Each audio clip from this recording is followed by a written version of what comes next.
ગુજરાતમાં હવે નવો રાઉન્ડ ક્યારે શરૂ થવાનો છે તેમની આપણે આજે વાત કરવી છે. કઈ કઈ વરસાદી સિસ્ટમો જે છે બનવાની છે, કઈ તારીખથી નવો સિસ્ટમ જે છે તે સક્રિય થશે અને ગુજરાતના કયા ભાગો એવા છે કે જ્યાં ભારેથી અતિભારે વરસાદ વરસવાનો છે. આમ તો હવામાન નિષ્ણાંતો અને હવામાન વિભાગે જે આગાહી કરી છે તે પ્રમાણે જે સિસ્ટમો જે છે તે 21-22 તારીખથી સક્રિય થવાની છે અને અલગ અલગ વિભાગોની અંદર ભારેથી અતિભારે વરસાદ વરસવાની શક્યતા હતી.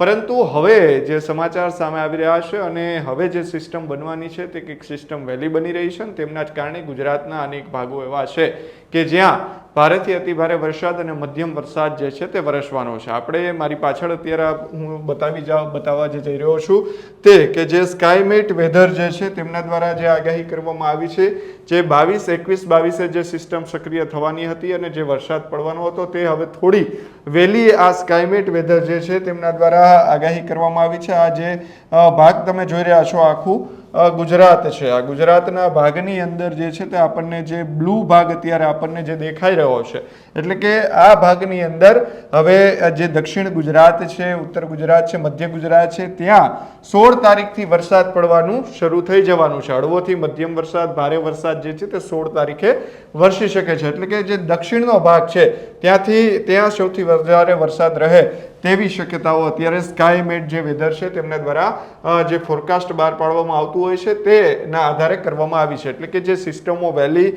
બની રહી છે તેમના કારણે હવે વરસાદ જે છે તે પણ વહેલો આવશે. એટલે કે બીજો રાઉન્ડ છે તે 16 તારીખથી શરૂ થઈ જાય તેવી શક્યતાઓ અત્યારે દેખાઈ રહી છે.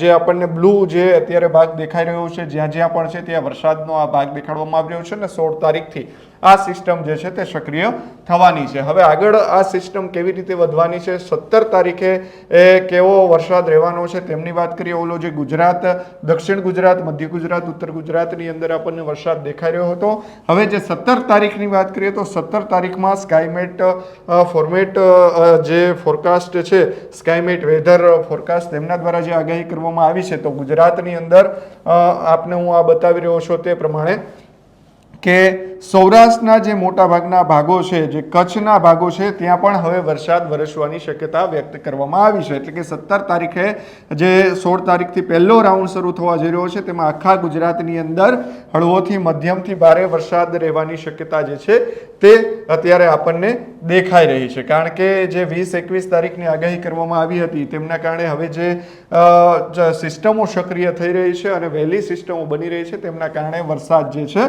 તે હવે ગુજરાતમાં 16 તારીખથી નવા રાઉન્ડની શરૂઆત થઈ જવાની છે. એટલે કે 17 તારીખની અંદર આખા ગુજરાતની અંદર આપણને વરસાદ દેખાઈ રહ્યો છે. હવે એ જ વસ્તુ આપણે જોવા જઈએ તો 18 તારીખે શું પરિસ્થિતિ થવાની છે તો સૌરાષ્ટ્રના ભાગો છે ત્યાં 18 તારીખે વધારે વરસાદ આપણને આમાં જોવા મળી રહ્યો છે. એટલે કે સૌરાષ્ટ્રમાં દેખાશે, કચ્છ અને જે બનાસકાંઠા ઉત્તર ગુજરાત છે ત્યાં વરસાદ આપણને દેખાઈ નથી રહ્યો. એટલે કે જે દક્ષિણ ગુજરાત છે, સુરત, વાપી, વલસાડ, દાદરા નગર હવેલી, છોટાઉદેપુર એ ભાગના જે જિલ્લાઓ છે, અરવલ્લી, મોડાસા ત્યાં વરસાદ વરસવાની પૂરેપૂરી શક્યતા આ જે દેખાઈ રહી છે. એટલે કે 18 તારીખની આપણે જોઈએ ત્યાં પણ ગુજરાતના અડધા ભાગોની અંદર ભારેથી અતિભારે મધ્યમ વરસાદ જે છે તે વરસવાની શક્યતા છે. એટલે કે જે સ્કાયમેટ વેધર છે તેમના દ્વારા જે ફોરકાસ્ટ જે રિલીઝ કરવામાં આવ્યું છે તેમાં આ પ્રકારની આગાહી કરવામાં આવી છે. દક્ષિણના ભાગોથી આ વરસાદની સિસ્ટમ જે છે તે આખી અહીંયાથી સક્રિય થતી હોય છે અને ત્યાંથી સક્રિય થઈને ધીમે ધીમે ગુજરાતની અંદર પ્રવેશ કરશે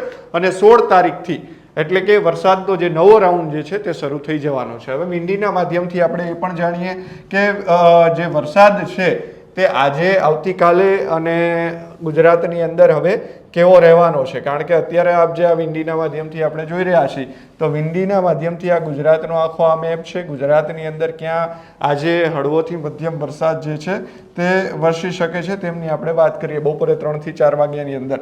તો આ જે આખો દરિયાઈ પટ્ટીનો વિસ્તાર છે, આ સુરત, વલસાડ, વાપી એટલે કે દક્ષિણ ગુજરાત છે, આ કચ્છ ને એ વિસ્તાર છે ત્યાં અત્યારે વરસાદ જે છે તે કોરું ધાકડ આપણને દેખાઈ રહ્યું છે. ગુજરાતમાં 2 કે 3 દિવસ વરસાદ પડવાનો છે એવી કોઈ શક્યતા અત્યારે વિંડીના માધ્યમથી દેખાઈ નથી રહી. અત્યારે આપણે જોઈ રહ્યા છીએ કે અહીંયા થોડુંક આપણને જે આ બ્લુ ભાગ દેખાઈ રહ્યો છે તો ત્યાં છૂટો છવાયો અથવા મધ્યમ વરસાદ વરસે તેવી શક્યતા છે. હવે તે કયા જિલ્લાઓ છે તો કે વેરાવળ છે, પોરબંદર, જુનાગઢ અને મહુવા. આ જે ભાગ દેખાઈ રહ્યો છે ત્યાં આજે બપોરે વાત કરીએ 3 કે 4 વાગ્યાની આસપાસ તો અહીંયા હળવોથી મધ્યમ વરસાદ પડે તેવી શક્યતા છે. બાકી રાજકોટ, જામનગર ત્યાં ક્યાંય વરસાદ પડતો આપણને અત્યારે દેખાય નથી રહ્યો. મોરબીની અંદર પણ નથી, ભુજ, નલિયા, કચ્છની અંદર પણ નથી, અમદાવાદ જે છે ત્યાં પણ વરસાદ નથી, પરંતુ ગોધરાની આજુબાજુમાં જ્યાં વરસાદ પડશે ત્યાં ક્યાંક હશે, ક્યાંક નહીં હોય, છૂટો છવાયો પડશે, હળવો અને મધ્યમ વરસાદ આજે ત્યાં દેખાઈ રહ્યો છે. જ્યારે સુરતની અંદર આજે હળવોથી મધ્યમ વરસાદ પડે તે પ્રકારની સ્થિતિ સુરત, વાપીની અંદર છે. કારણ કે અહીંથી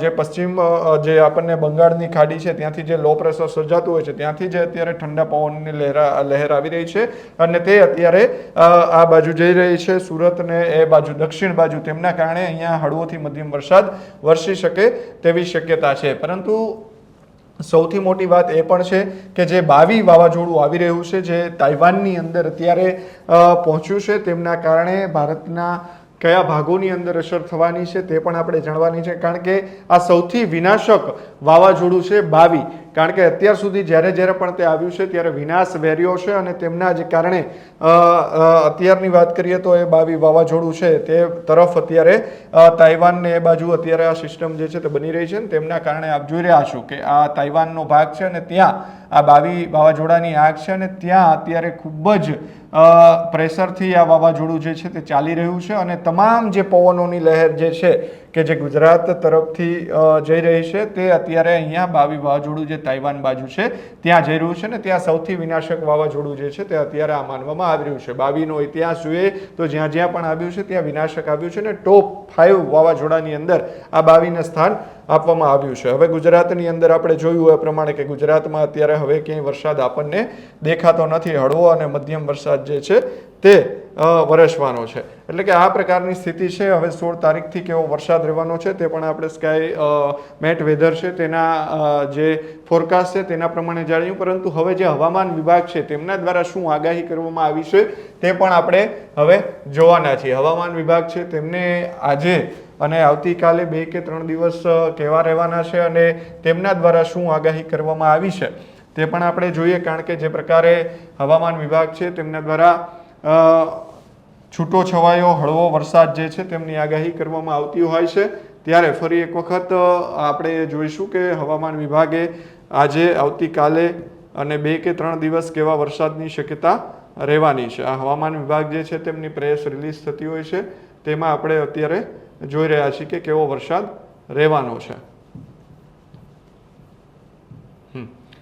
આ જોઈ રહ્યા છો કે હવામાન વિભાગે જે આગાહી કરી છે એ આજે 11 તારીખ છે તો 11 તારીખમાં કેવો વરસાદ રહેશે એ આપણે જોવા જઈએ તો 11 તારીખનો વરસાદ છે આખા ગુજરાતની અંદર છૂટા છવાયા સ્થળોએ હળવેથી મધ્યમ વરસાદ વરસવાની શક્યતા હવામાન વિભાગ છે તેમના દ્વારા વ્યક્ત કરવામાં આવી છે. આપ જે ગ્રીન ભાગ એટલે કે આખું ગુજરાત અત્યારે ગ્રીનની અંદર છે ક્યાંક વરસશે તો છૂટો છવાયો વરસાદ, હળવોથી મધ્યમ વરસાદ જે છે તે વરસવાની શક્યતા અત્યારે આપણને દેખાઈ રહી છે. આવતીકાલે કેવો વરસાદ રહેશે અથવા તો આવતીકાલે શું ચેતવણી અને શું પૂર્વાનુમાન જે છે તે કરવામાં આવ્યું છે તે જોઈએ તો 12 તારીખે કચ્છ, મોરબી સહિત મહેસાણા, અરવલ્લી, મહીસાગર, દાહોદ, અમદાવાદ સહિતના જે વિસ્તારો સુરેન્દ્રનગરના છે ત્યાં ક્યાંય પણ વરસાદ વરસશે તેવી શક્યતાઓ હવામાન વિભાગ જે છે તેમના દ્વારા કરવામાં આવતી નથી. એટલે ત્યાં આગાહી નથી. પરંતુ રાજકોટ, જુનાગઢ, અમરેલી, ગીર સોમનાથ, ભાવનગર, વડોદરા, ભરૂચ, નર્મદા, છોટાઉદેપુર, સુરત, તાપી, નવસારી, ડાંગ આ જે ભાગ આપણને ગ્રીન દેખાઈ રહ્યો છે ત્યાં આવતીકાલે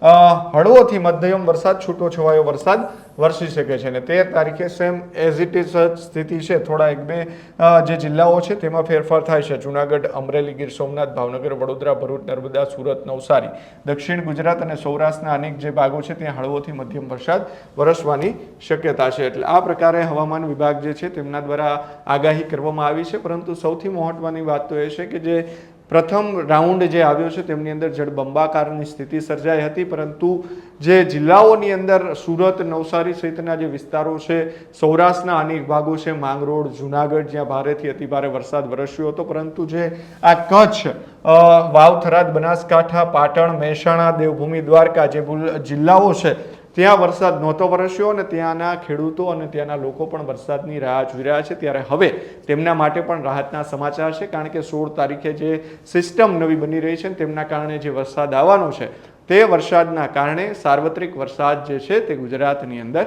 થશે. ત્યારે આ જ પ્રકારના વેધર અપડેટ્સ માટે જોતા રહો સ્વરાજ. ધન્યવાદ.